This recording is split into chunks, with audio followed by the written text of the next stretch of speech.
France 24 et RFI présentent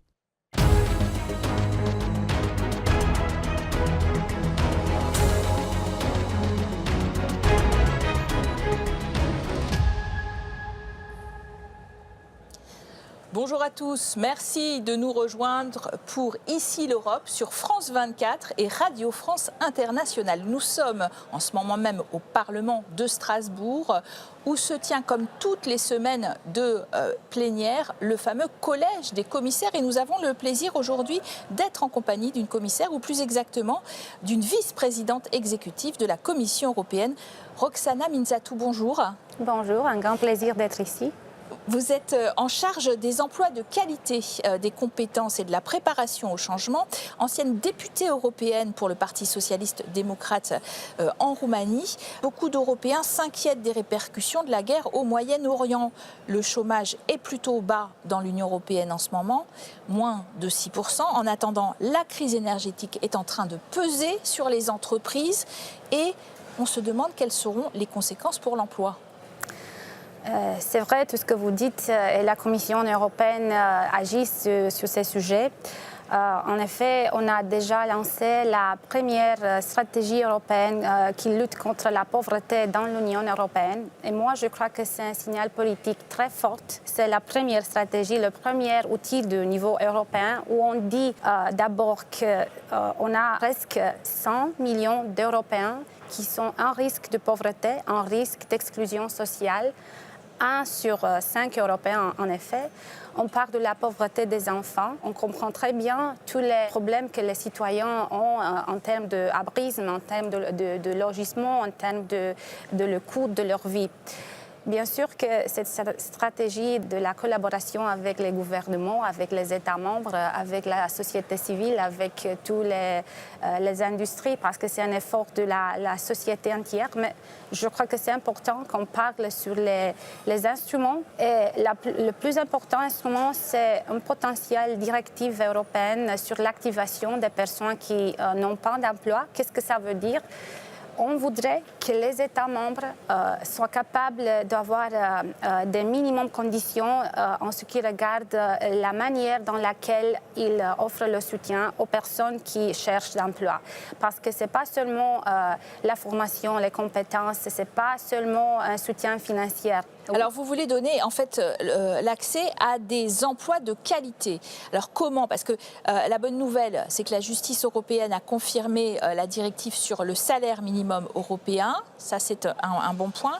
Mais des mesures pour inciter les entreprises à distribuer des salaires décents, ça reste très flou quand même. C'est vrai, les emplois de qualité sont part de la stratégie contre la pauvreté, mais aussi on prépare la loi des emplois de qualité qu'on va présenter en décembre. Et c'est là où on explique que oui, la compétitivité, la prospérité sont les buts importants de l'Europe, mais ça doit être réalisé en soutenant des emplois de qualité, des salaires qui sont décents, qui permettent aux gens de payer tous les coûts de vie qu'ils ont chaque mois. Et bien sûr que ça, c'est aussi un message très important d'équilibre entre la dimension économique, la compétitivité et entre la dimension sociale, parce qu'une société forte, en effet, peut contribuer à une économie forte. L'un sans l'autre ne sont pas possibles. Alors, dans cette stratégie, il y a aussi beaucoup en direction des 19 millions d'enfants en risque de pauvreté. Là, vous voulez en sortir 5 de ce risque, 5 millions. Et comment faire s'il n'y a pas d'objectif qui correspondent à finalement un effort budgétaire chiffré ? En effet, on n'a pas un budget dédié dans cette stratégie, mais le travail sur le cadre financier pluriannuel est en cours ici avec les collègues du Parlement, les collègues des États membres du Conseil. On a le Fonds social européen qui maintenant soutient les politiques sociales en Europe avec plus de 140 milliards d'euros.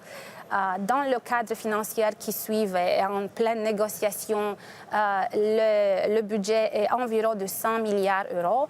On a plusieurs des priorités. Oui, il y a beaucoup de craintes d'une baisse justement de ce Fonds social européen pour la formation justement. C'est vrai parce qu'on a plusieurs des priorités maintenant, Mais on a pris toutes les mesures parce que dans cette enveloppe nationale pour chaque pays, on a un minimum de 14% d'investissement social à chaque pays, comme j'ai dit. Si c'est le cas, parce qu'on a des pays où le niveau de la pauvreté est plus sérieux, et bien sûr que le minimum, c'est seulement un standard auquel on part. Bien sûr que les négociations ne sont pas simples, mais moi, je vois des signaux importants que le Fonds social européen a le soutien politique pour enfin donner le soutien que les gens ont besoin en Europe. Alors, je vous propose tout de suite, Madame la vice-présidente, de regarder quelques nouvelles choisies sur l'Union européenne. C'est l'Europe en bref de Aline Bottin. L'Union européenne trouve un compromis provisoire pour appliquer l'accord commercial signé avec les États-Unis à l'été 2025. 0% pour les exportations américaines vers l'Europe, 15% pour les européennes à destination des États-Unis. L'accord a été conclu in extremis avant l'ultimatum du 4 juillet de Donald Trump, qui menaçait d'augmenter les taxes sur voitures et camions européens à 25%. La situation est totalement précaire et il est impossible de prévoir comment les États-Unis vont agir en matière de droits de douane. C'est pourquoi le Parlement s'est prononcé en faveur d'un filet de sécurité avec 417 voix pour. Le Parlement européen avait initialement demandé des garde-fous stricts pour protéger l'Europe contre d'éventuelles violations américaines, assouplis finalement. Un soutien exceptionnel aux agriculteurs pour contenir le prix des engrais, qui a bondi de 30% depuis fin février et l'instabilité dans le détroit d'Ormuz. C'est ce qu'a promis l'Union européenne alors que le monde rural a manifesté devant le Parlement de Strasbourg. La Commission n'a pas précisé de montant mais devrait à minima utiliser les 200 millions d'euros restants dans la réserve agricole de 2026. Dans une lettre à Ursula von der Leyen, Giorgia Meloni exige plus de flexibilité budgétaire pour faire face à la crise énergétique. Selon elle, la flambée des prix depuis les conflits au Moyen-Orient et en Ukraine transforme les dépenses énergétiques en une priorité nationale qui devrait bénéficier des mêmes dérogations que celles accordées aux dépenses militaires dans le pacte de stabilité. Et si Bruxelles refuse, l'Italie menace de se retirer du fonds de réarmement SAFE, un programme clé de 150 milliards d'euros pour la sécurité européenne. Alors, on le voit, Giorgia Meloni en Italie demande à la Commission un traitement dérogatoire du pacte de stabilité et de croissance pour aider Rome à répondre à la flambée des prix énergétiques suite au conflit au Moyen-Orient. Est-ce que Bruxelles est véritablement synonyme d'austérité budgétaire ou de relance de la croissance et de l'emploi ? Bien sûr, les États membres proposent des différents éléments et la Commission européenne a le rôle de regarder l'intérêt général de l'Union européenne. Ce qu'on fait, c'est d'avoir cet équilibre entre les politiques qui soutiennent la croissance économique et les politiques sociales. Ça, c'est très important de dire ça tout le temps parce que l'investissement, les règles fiscales, les réformes budgétaires sont bien sûr importantes pour la santé de l'économie européenne et pour la direction et pour l'innovation et pour la compétition globale où l'Europe doit être très forte. Mais dans le même temps, on doit avoir les politiques et les allocations budgétaires suffisantes pour que les personnes pas seulement les personnes vulnérables, les personnes qui travaillent, les jeunes, tous nos citoyens ont le soutien, la vie décente parce qu'ils peuvent participer à cet effort. Et ça, c'est pas simple. Je suis très consciente de ce que je dis. C'est une complexité des politiques, mais c'est pour ça qu'on est là, on est ici, de trouver le juste équilibre. Autre dossier important aujourd'hui, celui de la sécurité au travail. En matière de mort au travail, on est à plus de 3000 personnes par an dans l'Union européenne. Record d'accidents mortels aussi pour la France en particulier. La Commission a une feuille de route qui va donner lieu à des actions concrètes. Une directive amiante par exemple en 2023. Mais est-ce qu'il n'y a pas temps d'harmoniser un peu les règles de ce travail? D'abord, je voudrais dire que pour moi, c'est inacceptable qu'on parle de... On a une statistique au niveau européen. Aujourd'hui, chaque jour, 9 Européennes sont mortes au lieu de leur travail parce que dans cet endroit, ils n'ont pas la sécurité qu'ils doivent avoir. Et ça, c'est inacceptable. La vision avec laquelle on travaille dans l'Europe, c'est une vision zéro sur les morts dans le droit du travail. La législation européenne qui, oui, harmonise les règles au niveau européen, a agi pendant les derniers 30 ans dans l'Union européenne. 70% des morts à cause de cette cause sont réduits. Alors on a pu voir la réduction des accidents, mais de toute façon, chaque jour, 9 personnes, ça c'est pas acceptable. Ce qu'on va voir pour mieux aborder ce problème, c'est d'adresser les risques dans la loi d'emploi de qualité. On va adresser aussi les risques psychosociaux, les risques qui sont connectés avec le climat, les températures extrêmes. C'est important de voir ces dimensions dans la loi d'emploi de qualité et ça veut dire des conditions que les États membres doivent attendre. Alors on a un cadre législatif européen très fort, mais plus est nécessaire, et plus d'implémentation. La capacité des autorités d'implémenter cette règle et ce qui a été dit, la culture de sécurité qui doit être là pour les employeurs, pour les travailleurs, pour les autorités comme priorité. Parlons de quelque chose qui inquiète aussi beaucoup les Européens, l'impact de l'intelligence artificielle sur nos vies. La Commission insiste sur la nécessaire formation des travailleurs à utiliser l'IA dans leur vie de tous les jours. Mais est-ce que cette intelligence artificielle qui a un peu réponse à tout n'est pas aussi en train d'empêcher notre jeunesse de penser, de se former? Elle fait les devoirs, les dissertations à leur place. Donc c'est aussi un danger, on le sent bien. L'IA, c'est en réalité, oui, une grande opportunité, l'innovation, la productivité, mais aussi une vulnérabilité. Et moi, je ne crois pas que l'IA soit seulement un outil, c'est plus que ça.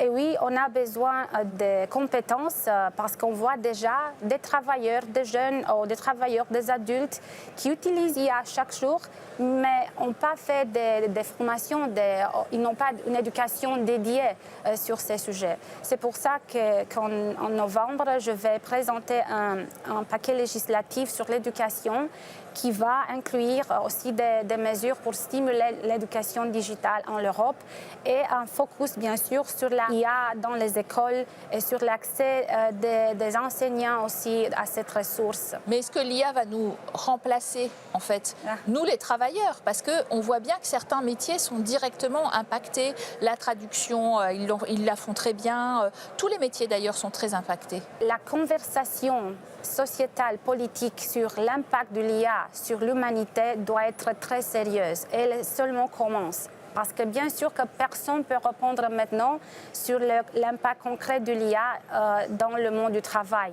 On a des éléments de statistiques qui nous disent que oui, c'est un certain pourcentage qui va être modifié des travaux, des emplois à cause de l'IA, mais c'est avec des bonnes connotations et aussi avec des risques.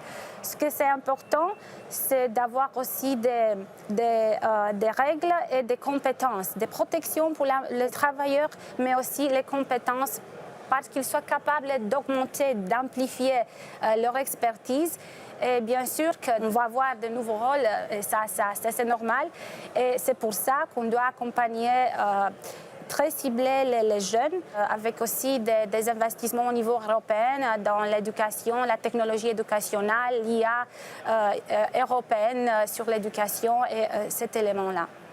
Alors, votre commission européenne qui est dirigée par Ursula von der Leyen, on sent bien qu'elle a décidé de réagir avec ce vaste plan, notamment pour éradiquer la pauvreté en 25 ans du continent, parce qu'elle craint aussi que cet appauvrissement amène les Européens à voter toujours plus pour des droites souverainistes et eurosceptiques.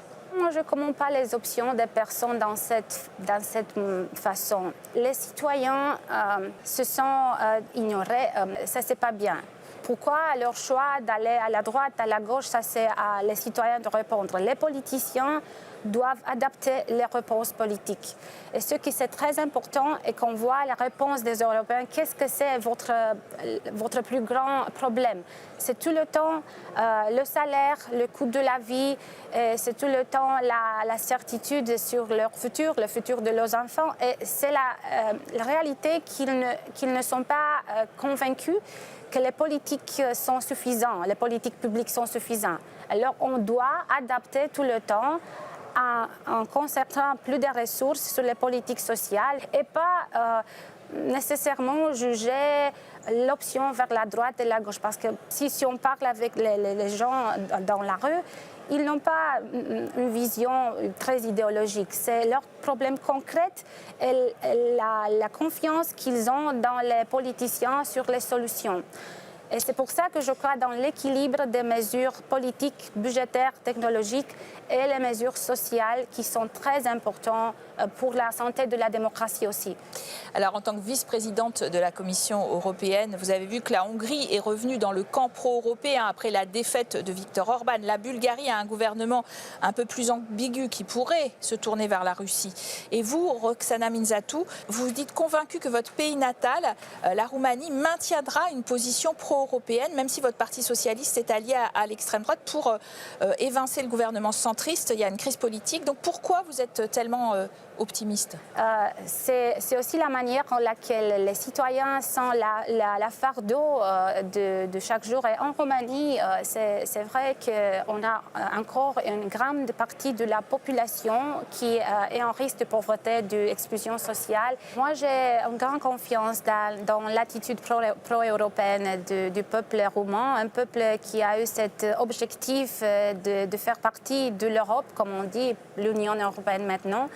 Et malgré toutes les évolutions politiques qui sont spécifiques d'une démocratie, moi, je n'ai pas de doute sur le chemin pro-européen du pays d'où je viens et où je reviens tout le temps. Ma famille est là.